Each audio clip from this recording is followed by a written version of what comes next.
اور اس کے علاوہ بھی جو کراچی میں بائی الیکشن اور اس کے بعد جو ملاکنڈ میں ہوا، سب میں ریجیکٹ ہوا یہ.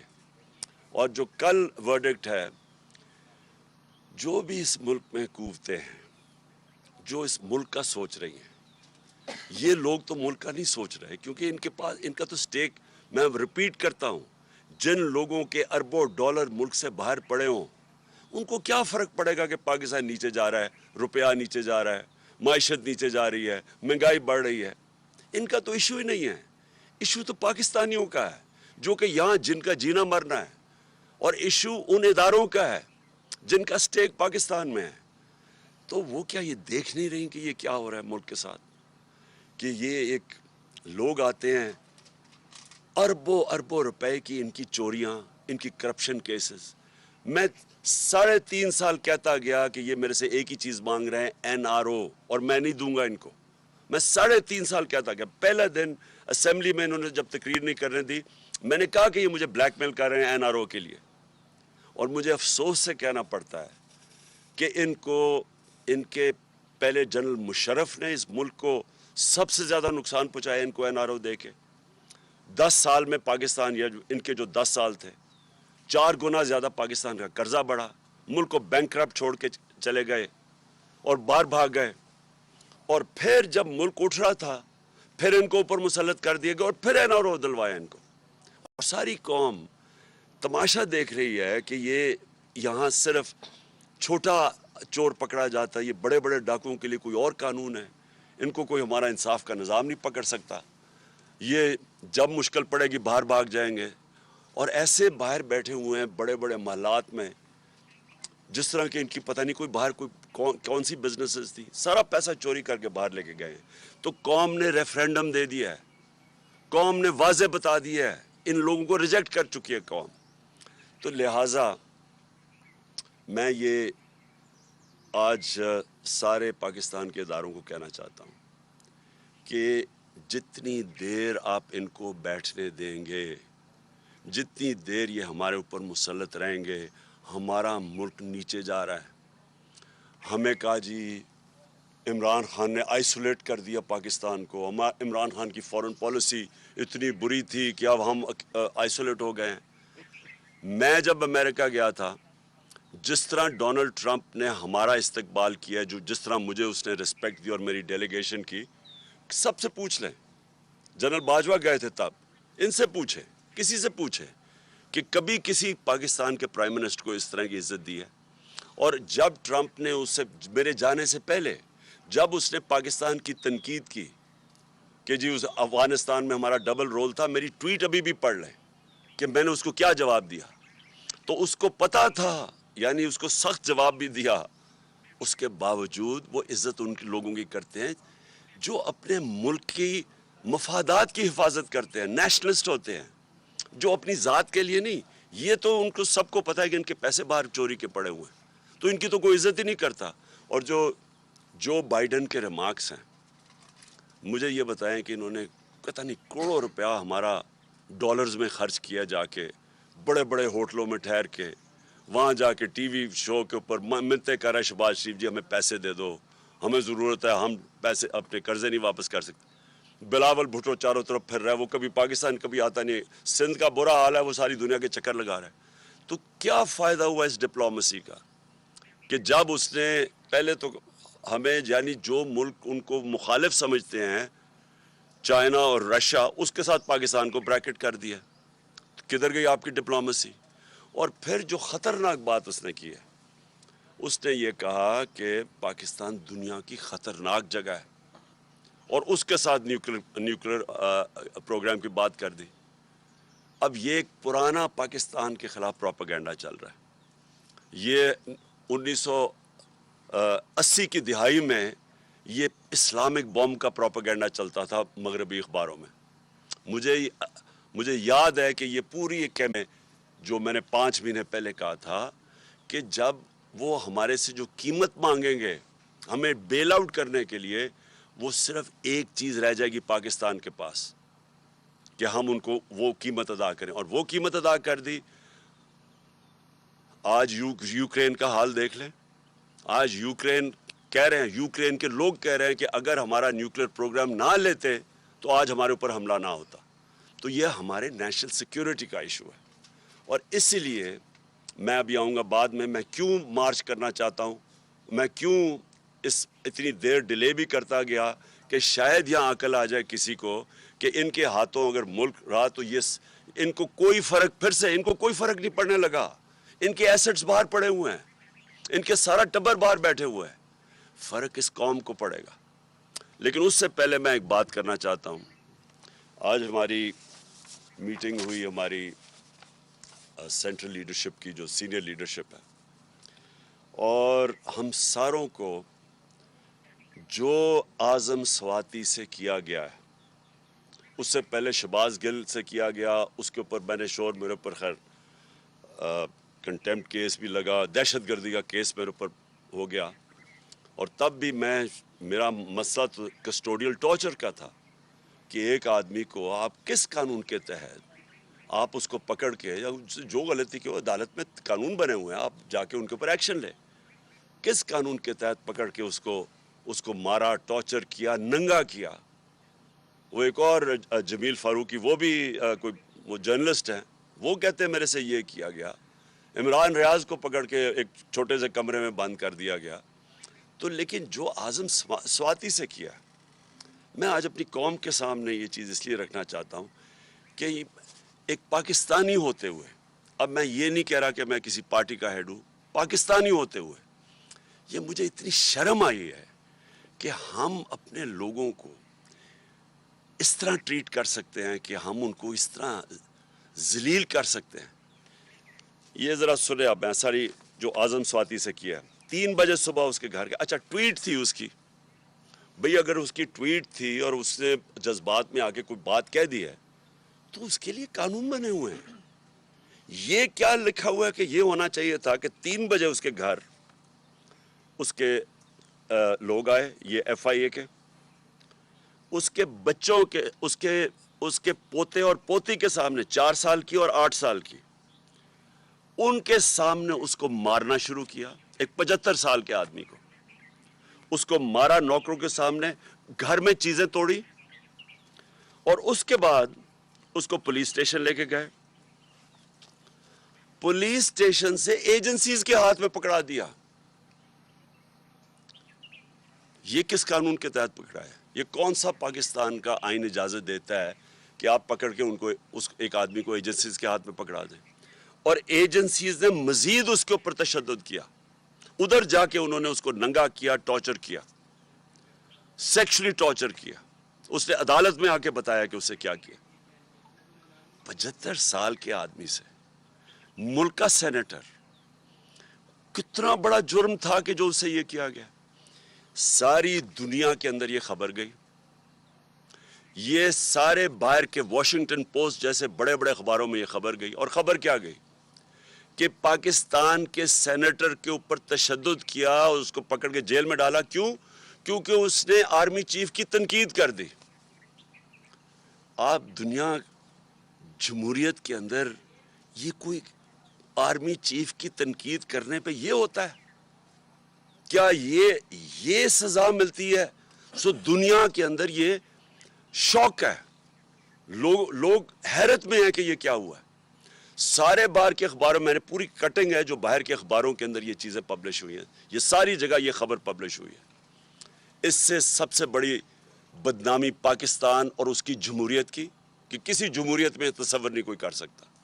اس کے بعد پاکستانی فوج کی اور پاکستان کے آرمی چیف کی, یہ ان کی بدنامی ہوئی کہ یہ اس کا مطلب کہ فوج آؤٹ آف کنٹرول ہے, فوج, آرمی چیف, یہ اس کا مطلب کہ کوئی قانون کے اوپر ہے, وہ کچھ بھی کر سکتے ہیں ملک میں. کیا پاکستان بنانا ریپبلک ہے؟ اور کیا ایک آئین ہمیں انسان کو ڈگنیٹی نہیں دیتا؟ کہ آئین ہماری عزت کو پروٹیکٹ نہیں کرتا کہ اس طرح انسان سے کیا جائے؟ اور ہم نے آج فیصلہ کیا کیا؟ ہم نے یہ فیصلہ کیا, سب سے پہلے تو میں سپریم کورٹ سے, جن کا کام ہے انسانوں کے فنڈامنٹل رائٹس کی حفاظت کرنا, میں ان سے کہتا ہوں کہ پہلے تو آپ کو, جب وہ شہباز گل بتا رہا تھا اور پھر وہ جمیل فاروقی بتا رہا تھا کہ ان کو ننگا کیا گیا, ان کے اوپر آپ کو ایکشن نہیں لینا چاہیے تھا؟ اور آپ مجھے بتائیں کہ ملک کے سینٹ کو 75 سال نانا اور دادا اس سے یہ کیا گیا، کیا یہ سپریم کورٹ کی کوئی ذمہ داری نہیں ہے انسانوں کے فنڈامنٹل رائٹس کو پروٹیکٹ کرنا؟ ہم نے یہ اس کے علاوہ فیصلہ کیا، ہم پنجاب اور پختونخوا کی اسمبلی کے اسپیشل سیشن کال کریں گے اس ایشو کے اوپر۔ دوسرا، ہمارے سینیٹرز سپریم کورٹ میں پٹیشن فائل کریں گے۔ تیسرا، ہم انٹرنیشنل آرگنائزیشنز کو اپروچ کریں گے اب، جس کے اندر نمبر 1 ہیومن رائٹ کمیٹی جو جنیوا میں آن ٹارچر ہے، اس کی ICCPR جو ان کی ہے اس کے مطابق اس کے اوپر ہم ان کے اوپر پورا لکھیں گے کہ اس سے کیا ہوا ہے۔ یونائٹڈ نیشنز کا جو اسپیشل ریپورٹر ہے ٹارچر کے اوپر، اس کے پاس ہم بھیج رہے ہیں یہ۔ یورپین یونین کے ہیومن رائٹس کا جو اسپیشل ریپرزینٹیٹیو ہے ان کے پاس ہم یہ بھیج رہے ہیں ساری ڈیٹیلز۔ اور انٹرنیشنل پارلیمنٹری یونین بھی ہے پارلیمنٹیرینز کی، ان کے پاس بھی ہم یہ سارا بھیج رہے ہیں۔ اور مجھے بڑے افسوس سے کہنا پڑتا ہے کہ جو سینٹ کا چیئرمین ہے، مجھے افسوس سے کہنا پڑتا ہے کہ اس نے پروڈکشن آرڈر نہیں کیے۔ کس کے ڈر سے؟ کیا سینٹ کے چیئرمین کی یہ ذمہ داری نہیں تھی کہ اعظم سواتی کے پروڈکشن آرڈر دیتے؟ کس سے ڈرے ہوئے تھے وہ؟ اور میں آخر میں، جو آدمی ذمہ دار ہے اس کا، مجھے پتہ ہے کہ جب سے ایک آدمی کی پوسٹنگ ہوئی ہے اسلام آباد میں اس طرح کی چیزیں ہونی شروع ہو گئی ہیں۔ یہ جو سارے تشدد کے کیس ہیں جب سے وہ یہاں آیا تب سے ہوا ہے، اس کے خلاف ایکشن لینا چاہیے۔ یہ آدمی نے ملک کی بدنامی کر رہا ہے، یہ آدمی اس ملک کے آئین توڑ رہا ہے، اور یہ آدمی اداروں کو بدنام کر رہا ہے، یہ آدمی اداروں کے خلاف نفرتیں پیدا کر رہا ہے۔ اور اس نے اگر آرمی چیف کو خوش کرنے کی کوشش کی ہے، اور مجھے پورا یقین ہے یہ آرمی چیف کو نہیں پتا ہوگا کہ یہ جو ہوا ہے، اس نے نقصان پہنچایا ہے۔ اور میں آج ڈیمانڈ کرتا ہوں کہ اس کے اوپر ایکشن لیا جائے، کیونکہ جب سے یہ آیا ہے کبھی کسی کو سوشل میڈیا کے لوگوں کو پکڑ کے دھمکیاں دے کو اٹھا کے لے جاتے ہیں، جو عمران ریاض سے ہوا، جو یہ ارشد شریف سے ہوا، جرنلسٹ کے پیچھے پڑے ہوئے ہیں۔ اور ہمارے یہ جو 2 کیسز ہوئے ہیں، ایک پروفیسر تھا جو شہباز گل، وہ کوئی دہشت گرد نہیں تھا، کوئی کرمنل نہیں تھا، وہ ایک پروفیسر تھا، اس سے یہ کیا ہے، اس سے پکڑ کے جو اس کے حالات جو دیکھے، اور اب ایک سینیٹر سے یہ کیا ہے۔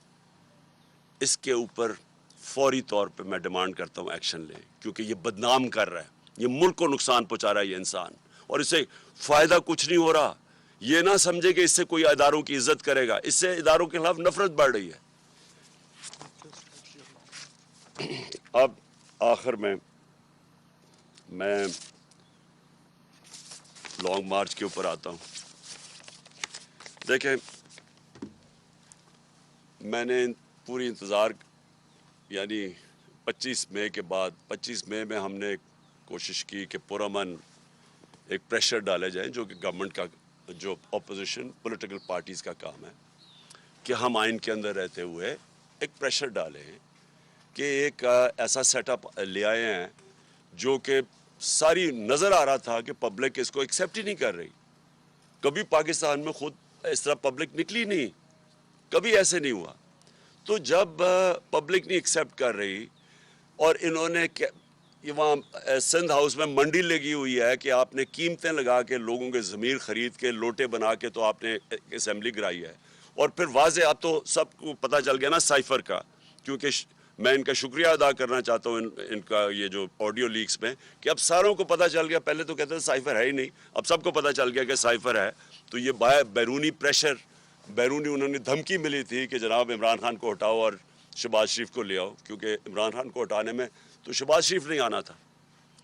تو یہ تو سارا واضح ہو گیا کہ پبلک نے یہ نہیں ایکسیپٹ کیا، اور پبلک کو خاص پھر اوپر سے معیشت نیچے لے گئے، مہنگائی اسپانوں پہ چلی گئی۔ مہنگائی کم کرنے آئے تھے، 50 سال میں سب سے زیادہ مہنگائی ہے آج پاکستان میں۔ تو انڈسٹری بند ہو رہی ہے، ایکسپورٹس نیچے جا رہی ہیں, ریمیٹنسز نیچے جا رہی ہیں, اور صرف ایک ہی اب سلوشن ہے کہ اس طرح ان کو کوئی قرضے دے دے یا قرضے معاف کروا دے. دیکھیں, اس ملک کی ضرورت صرف ایک اس وقت ہے, صاف اور شفاف الیکشن. یہ ملک جس طرف یہ لے کے جا رہے ہیں تیزی سے نیچے, یہ صرف اب ایک طرح ہی نکل سکتا ہے, صاف اور شفاف الیکشن جو پولیٹیکل سٹیبلٹی لے کے آئے. جب تک سیاسی استحکامات نہیں ہوگی, استحکام نہیں آئے گا سیاسی طور پہ, معیشت نہیں ٹھیک ہونے لگی, کیونکہ معیشت تو نیچے جا رہی ہے. وہ دار کو لے کے آئے ہیں جو کہ خود ایک بہت بڑا مجرم ہے, جس نے سٹیٹمنٹ دی ہوئی ہے منی لانڈرنگ کی, کہ میں جو 2000 کے اندر اس نے میجسٹریٹ کے سامنے سٹیٹمنٹ دیا, وہ جو ہدایبہ پیپر مل کا کیس تھا, کہ میں شریف خاندان کے لیے منی لانڈرنگ کرتا تھا. فلم بنی ہوئی ہے اس کے اوپر بی بی سی کی, کہ کیسے وہ قاضی فیملی لنڈن میں بیٹھی تھی, یہاں سے پیسے بھجواتا تھا, پھر ان کو لانڈر کر کے پاکستان لے کے آتا تھا.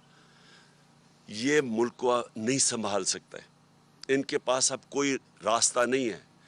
صرف مسئلہ اب یہ ہے کہ ڈرے ہوئے ہیں الیکشن سے اپنے, کیونکہ الیکشن سے ڈرے ہوئے ہیں. رزلٹ آپ کے سامنے ہے, ساروں نے مل کے بھی الیکشن لڑ گیا, اس کے باوجود یہ نہیں جیت سکتے. تو کیونکہ الیکشن سے ڈرے ہوئے ہیں, یہ ملک کو تباہی کی طرف دھکیلتے جائیں گے, الیکشن نہیں کروائیں گے. اس لیے اس وقت میں ان کو آج پھر وقت دے رہا ہوں. یہ میری مارچ اکتوبر سے آگے نہیں جانے لگی. یہ اب سے لے کے اکتوبر میں کسی ٹائم اناؤنس کروں گا. میں ان کو ٹائم دے رہا ہوں کہ ابھی بھی آپ کے پاس وقت ہے. ملک کی خاطر اپنے آپ کو بچاتے بچاتے ملک کو تباہ نہ کریں.